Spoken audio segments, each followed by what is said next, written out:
Hi friends, welcome to Deepika reviews. Mukkupudaka upcoming ఎపిసోడ్లో ఏం జరగబోతుందో తెలుసుకోవాలనుకుంటున్నారా? అయితే ఛానల్ను సబ్స్క్రైబ్ చేసుకొని సపోర్ట్ చేయడం మర్చిపోకండి. అవని గుడికి వెళ్తుంది. అమ్మవారి ముందు నుంచొని నాకు ఎన్నో సమస్యలనిచ్చావు, సమస్యలన్నిటినీ కూడా చూసి ఎప్పుడు పారిపోలేదు, సమస్యలకు ఎదురు నిల్చొని సమస్యలతో పోరాడాను. కానీ ఇప్పుడు నాకు ఏం చేయాలో అర్థం కావట్లేదమ్మా. నా కూతురు అక్షయ ఎంతో ఇష్టంగా ఓణీల వేడుక చేయమని అడిగింది. నా కూతురు అక్షయ్కు ఓణీల వేడుక చేద్దామనుకునే సమయంలో నా భర్తకు ప్రాణగండం అని తాళపత్ర గ్రంథాల్లో రాసి ఉంది. నేను ఎప్పుడెప్పుడు ఆ ఇంటికి చేరదామా అని ఎదురు చూస్తుంటే నువ్వేమో నన్ను ఆ ఇంటికి ఎందుకు దూరం చేస్తున్నావు? నేను ఏం తప్పు చేశాను? ఏం పాపం చేశాను? మొదటి నుంచి నిన్ను నమ్ముకోవడమే నేను చేసిన తప్ప?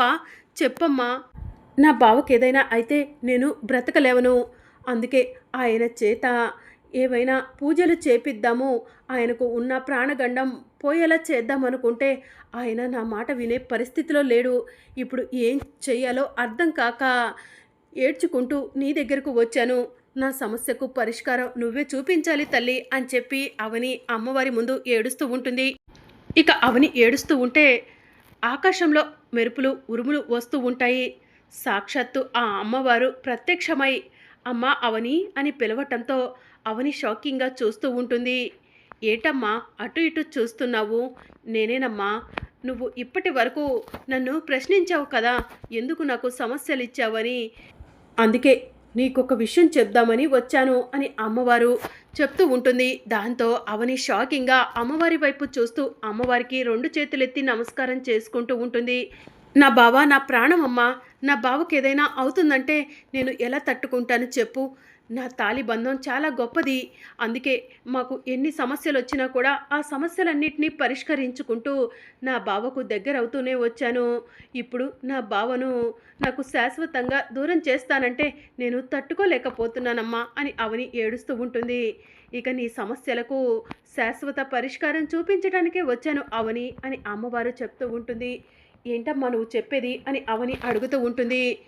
రేపు వేడుక వెనుక దాగి ఉన్న రహస్యంలో నీకు మంచి జరుగుతుంది అవని. నువ్వు కంగారు పడకు. నువ్వు ఈ అమ్మవారికి పరమ భక్తురాలివి.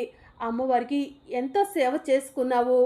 అమ్మవారిని నొప్పించకుండా మెప్పిస్తూనే వచ్చావు. అలాంటి అమ్మవారు నీకు అన్యాయం చేస్తుందని ఎలా అనుకున్నావు అవని అని అమ్మవారు చెప్తూ ఉంటుంది. అమ్మా నువ్వు చెప్పేది నిజమా అని చెప్పి అవని అడుగుతూ ఉంటుంది. నన్ను నమ్ముకున్న భక్తులకు నేను ఎప్పటికీ అన్యాయం జరగనివ్వను అని చెప్పి అమ్మవారు చెప్తూ ఉంటుంది. చాలా సంతోషం అమ్మా, నువ్వు భరోసా ఇచ్చావు. ఇక నా బావకు ఎలాంటి గండం ఉండదని నాకు అర్థమైంది అని చెప్పి అవని అంటుంది. గండం ఉండదని చెప్పట్లేదు అవని, గండం ఉంటుంది. కానీ ఆ గండం వల్లే నువ్వు ఏ తప్పు చేయలేదని నీ భర్తకు అర్థమవుతుంది అని చెప్పి అమ్మవారు చెప్తూ ఉంటుంది. నిజమా అమ్మా? ఎంత గొప్ప శుభవార్త చెప్పావమ్మా. ఇకనైనా నేను నా అత్తారింటికి నా బావకు దగ్గర అవుతానేమో అని చెప్పి అవని అంటుంది. నీ జీవితంలో జరిగేవన్నీ కూడా ఆ అమ్మవారే జరిపిస్తుంది. నువ్వు కంగారు పడాల్సిన అవసరం, బాధపడాల్సిన అవసరం లేదు అవని అని చెప్పి అమ్మవారు చెప్తూ ఉంటుంది. చాలా సంతోషం అమ్మా. ఇంకా ఇంత మంచి వార్తను చెప్పిన తర్వాత నేను బాధపడనమ్మా అని చెప్పి అవని అంటుంది. వెళ్ళు అవని, అక్షయ ఓణీల వేడుక ఘనంగా జరిపించు, అంతా నేను చూసుకుంటాను అని అమ్మవారు చెప్తూ ఉంటే సంతోషం అమ్మా అని చెప్పి అవని అమ్మవారికి నమస్కారం చేసుకుని సంతోషంగా ఇంటికి వెళ్తుంది. ఇక అక్షయ డల్గా కూర్చొని ఉంటుంది. అమ్మ అక్షయ బాధపడకమ్మా, ఇక మనం బాధపడాల్సిన అవసరమే లేదు అని చెప్పి అవని అంటుంది. ఏమైందమ్మా? నాన్నకు ప్రాణగండం అని తెలిసి బాధపడుతూ నువ్వు ఇంటి నుంచి వెళ్ళిపోయావు కదమ్మా, ఇంత సంతోషంగా ఉన్నావేంటి అని అక్షయ అడుగుతూ ఉంటుంది. అమ్మ అక్షయ, ఆ అమ్మవారు మన మొర ఆలకించారు. రేపు ప్రాణగండంలో మనకి మంచి జరగబోతుందని చెప్పారు. ఇక మనం కంగారు పడాల్సిన అవసరం లేదు అక్షయ అని అవని చెప్తూ ఉంటే నిజమా అమ్మా అని చెప్పి అక్షయ అడుగుతూ ఉంటుంది. నిజమే అక్షయ అని చెప్పి అవని అంటుంది. ఇక మరోవైపు వేదవతి వాళ్ళు ఓణీల వేడుకకి రెడీ అవుతూ ఉంటారు. ఈరోజు ఓణీల వేడుక ఆ అవని తిమ్మిరి బమ్మిరి చేసైనా సరే మనమంతా కూడా ఆ అక్షయ్ను దగ్గరకు తీయాలని చూస్తుంది. ఎట్టి పరిస్థితిలో మనం ఎవరం కూడా ఆ అక్షయ్ను దగ్గరకు తీయొద్దు. ఆ అక్షయ మన రక్తం కాదు, మన వారసురాలు కాదు. ఆ సత్యగాడికి అవనికి పుట్టిన కూతురు అని చెప్పి వేదవతి అంటుంది. అవునత్తయ్య, మీరు చెప్పింది నిజమే అని నిహారిక అంటూ ఉంటుంది. అవనిపై అన్ని నిందలు వేస్తున్నారు, ఆ అమ్మవారు మీకు కళ్ళు పోయేలా చేస్తుంది అని పెద్దిరాజు అంటూ ఉంటాడు. అవునా బావా, మరి ఇన్ని రోజుల నుంచి అమ్మవారు మా కళ్ళు ఎందుకు పోగొట్టలేదో అని చెప్పి కృష్ణబాబు అంటూ ఉంటాడు. అన్నిటికీ ఒక సమయం వస్తుంది, ఆ సమయంలో ఆ అమ్మవారు మీకు తప్పకుండా బుద్ధి చెప్తుంది, అవనిని బాధ పెడుతున్నారు అని చెప్పి పెద్దిరాజు అంటూ ఉంటాడు. నీ శాపనార్థాలకేం మేము భయపడట్లేదులే అని చెప్పి కృష్ణబాబు అంటూ ఉంటాడు. ఒరే శ్రీకర్, నువ్వు ఈరోజు చాలా జాగ్రత్తగా ఉండాలి. ఆ అవని ఆ అక్షయ నీ కూతురని అందరి ముందు చెప్పడానికి ప్రయత్నం చేస్తుంది, ఎట్టి పరిస్థితిలో నువ్వు ఒప్పుకోవద్దు అని వేదవతి చెప్తూ ఉంటే, లేదమ్మా, నేనెందుకెలా ఒప్పుకుంటాను, అక్షయ నా కూతురు కాదు, ఆ సత్య కూతురు, అలాంటప్పుడు నా కూతురని నేను ఎలా ఒప్పుకుంటాను అని శ్రీకర్ అంటూ ఉంటాడు. రే, ఆ మాట మీద ఉండరా అని కృష్ణబాబు శ్రీకర్కి చెప్తూ ఉంటాడు. సరే పదండి, ఫంక్షన్ అయిపోయిన వెంటనే డాక్యుమెంట్ మీద సంతకం పెట్టించుకొని వద్దాం, డాక్యుమెంట్స్ తీసుకొని ఆ అవని ఇంటికి వెళ్దాం అని వేదవతి అంటుంది. అవునమ్మా, కరెక్ట్ అని చెప్పి కృష్ణబాబు అంటాడు. ఇక డాక్యుమెంట్ తీసుకొని అవని ఇంటికి వేదవతి వాళ్ళు వెళ్తూ ఉంటారు. ఇక మరోవైపు అవని ఫంక్షన్కి సంబంధించిన డెకరేషన్ని దగ్గరుండి చేపించుకుంటూ ఉంటుంది, కట్అవుట్స్ పెట్టిస్తూ ఉంటుంది. ప్రసాదరావు కట్అవుట్స్ని అలానే చూస్తూ ఉంటాడు. కట్అవుట్స్ మీద వేదవతి, ప్రసాదరావు, అక్షయల ఫోటోలు కనిపిస్తూ ఉంటాయి. మరో కట్అవుట్ మీద అవని, శ్రీకర్, అక్షయల ఫోటోలు కనిపిస్తూ ఉంటాయి. మావయ్య, ఎలా ఉన్నాయి కట్అవుట్లు అని అవని ప్రసాదరావుని అడుగుతూ ఉంటుంది. బాగున్నాయమ్మా, కానీ మా ఫోటోలు ఎందుకమ్మా అని ప్రసాదరావు అంటూ ఉంటాడు. అదేంటి మావయ్య, మీరు పెద్దవాళ్ళు, మాకు పెద్ద దిక్కు, మీలాంటి వాళ్ళే ఆశీర్వాదాలే కదా నా కూతురు అక్షయ్కు కావాల్సింది అని చెప్పి అవని అంటుంది.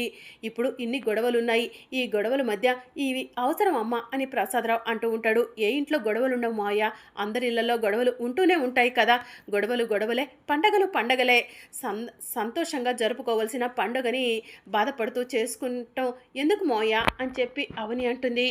అవునమ్మా అవని, నువ్వు చెప్పింది కరెక్టే, గొడవలు గొడవలే, పండగలు పండుగలే అని చెప్పి ప్రసాదరావు అంటూ ఉంటాడు. అప్పుడే వేదవతి వాళ్ళు వస్తూ ఉంటారు. కట్అవుట్ మీద ఉన్న ఫోటోలు చూసి, ఏయ్ అవని, ఏంటి ఇదంతా అని వేదవతి అడుగుతూ ఉంటుంది. ఏముంది, అక్షయ నానమ్మ తాతయ్యల ఫోటోను కట్అవుట్ మీద వేపించాను అని చెప్పి అవని అంటుంది. ఎవరు దానికి నానమ్మ తాతయ్య, అది మా రక్తం కాదు, మా వారసురాలు కాదని చెప్తున్నాను కదా అని చెప్పి వేదవతి అంటుంది. మీ అందరి ప్రశ్నలకు ఈరోజే సమాధానం దొరుకుతుంది అని చెప్పి అవని అంటుంది. అంటే ఏం చేస్తున్నావేంటి అని నిహారిక అంటూ ఉంటుంది. నేనేం చెయ్యను నిహారిక, ఇన్ని రోజులు నాపై నిందలు వేశారు కదా, వాళ్ళందరికీ ఆ అమ్మవారే బుద్ధి చెప్తుంది అని చెప్పి అవని అంటుంది. ఏంటి పగటి కళ్ళు కంటున్నావా అని కృష్ణబాబు అంటూ ఉంటాడు. లేదు బావా, నిజమే చెప్తున్నాను, చూస్తూ ఉండండి, ఈరోజు నేను ఏ తప్పు చేయలేదని మీ అందరి కళ్ళు ఆ అమ్మవారు తెరిపిస్తుంది అని చెప్పి అవని అంటుంది. కళ్ళు తెరిపించకపోతే ఈ కట్అవుట్లో ఉన్న ఫోటోలన్నీ కూడా అబద్ధమని అందరికీ చెప్తావా అని చెప్పి వేదవతి అంటూ ఉంటుంది. సరే చెప్తాను అని చెప్పి అవని అంటుంది. సరే అయితే అని చెప్పి వేదవతి అంటుంది. సరే పద, లోపలికి వెళ్దాం అత్త, నా కూతురు అక్షయ్ను ఆశీర్వదిద్దు గాని అని చెప్పి అవని అంటుంది. ఇక వేదవతి ఏం మాట్లాడదు. వెళ్ళు వేద, పెద్దదానివి, అక్షయ్ను ఆశీర్వదిస్తే మంచిది అని ప్రసాదరావు చెప్తూ ఉంటాడు. మీరు కూడా రండి మోయ అని చెప్పి అవని అంటుంది. ఇక ప్రసాదరావు, వేదవతి ఇద్దరూ కలిసి అక్షయ్ ఉన్న రూమ్లోకి వెళ్తారు. అక్షయ్ చాలా అందంగా తయారై కూర్చొని ఉంటుంది. అమ్మ అక్షయ, నానమ్మ తాతయ్యల దగ్గర ఆశీర్వాదం తీసుకో అని చెప్పి అవని అంటుంది. ఇక అక్షయ వేదవతి ప్రసాదరావు కాళ్ళ మీద పడి నన్ను ఆశీర్వదించండి నానమ్మ తాతయ్య అని చెప్పి అంటూ ఉంటుంది. సంతోషంగా నిండు నూరేళ్ళు ఉండాలమ్మా అని ప్రసాదరావు అక్షయ్ను ఆశీర్వదిస్తారు. నానమ్మ, నువ్వు ఆశీర్వదించలేదేంటి అని అక్షయ అడుగుతూ ఉంటుంది. మీ తాతయ్య ఆశీర్వదించాడు కదా, చాలే అని వేదవతి అక్షంతలు అక్షయ్ తలపై వేసి అక్కడి నుంచి వెళ్ళిపోతుంది. బాధపడకమ్మా, మీ నానమ్మకు కళ్ళు తెరిపించే రోజు తొందరలోనే ఉంది అని చెప్పి ప్రసాదరావు చెప్తూ ఉంటాడు. అమ్మ అవని, బంధువులు వస్తున్నారు, వెళ్ళమ్మా, వెళ్ళి రిసీవ్ చేసుకో అని ప్రసాదరావు చెప్తూ ఉంటాడు. సరే మోయ అని చెప్పి అవని బంధువులందరినీ కూడా రిసీవ్ చేసుకుంటూ ఉంటుంది. కాలనీ వాళ్ళందరూ కూడా వస్తూ ఉంటారు. ఇక మాయ కూడా వస్తూ ఉంటుంది. ఏంటి మాయా మేడం, మీరు రారనుకున్నాను, బాగానే వచ్చారే అని చెప్పి అవని అంటుంది. నా మనసులో ఎలాంటి దురుద్దేశం లేదు అవని, అందుకే వచ్చాను అని చెప్పి మాయ అంటుంది. నీ మనసులో దురుద్దేశం లేదా, ఉందో లేదో అన్నీ తొందరలోనే బయటపడతాయిలే. సరేలే, నేనే మిమ్మల్ని గెస్ట్గా ఇన్వైట్ చేశాను, మళ్ళీ మిమ్మల్ని ఇలా ప్రశ్నించడం పద్ధతి కాదు, వెళ్ళి కూర్చోండి అని చెప్పి అవని అంటుంది. సరే అవని, థ్యాంక్ యూ అని చెప్పి మాయ లోపలికి వెళ్తుంది. ఇంకా వసీకర రాలేదేంటి అని మాయ అటు ఇటు చూస్తూ ఉంటుంది.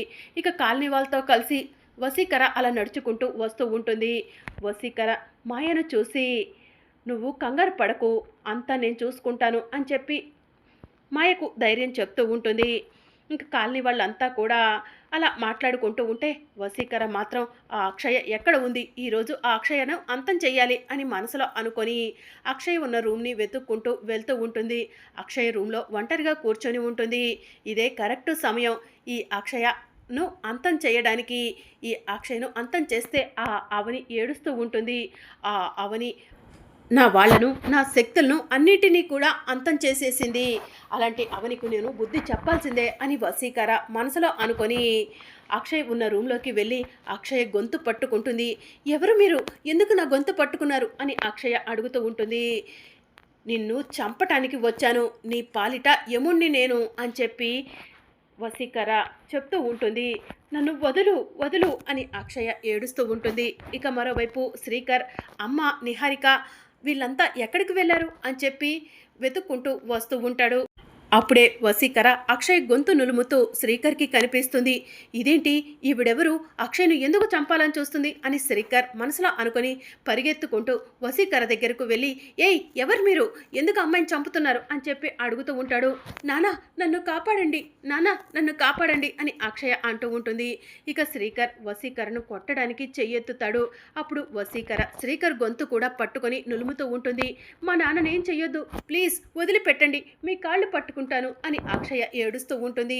మరి అప్కమింగ్ ఎపిసోడ్లో ఏం జరగనుందో తెలుసుకోవాలనుకుంటున్నారా? అయితే ఛానల్ను సబ్స్క్రైబ్ చేసుకొని సపోర్ట్ చేయడం మర్చిపోకండి. Thank you for watching.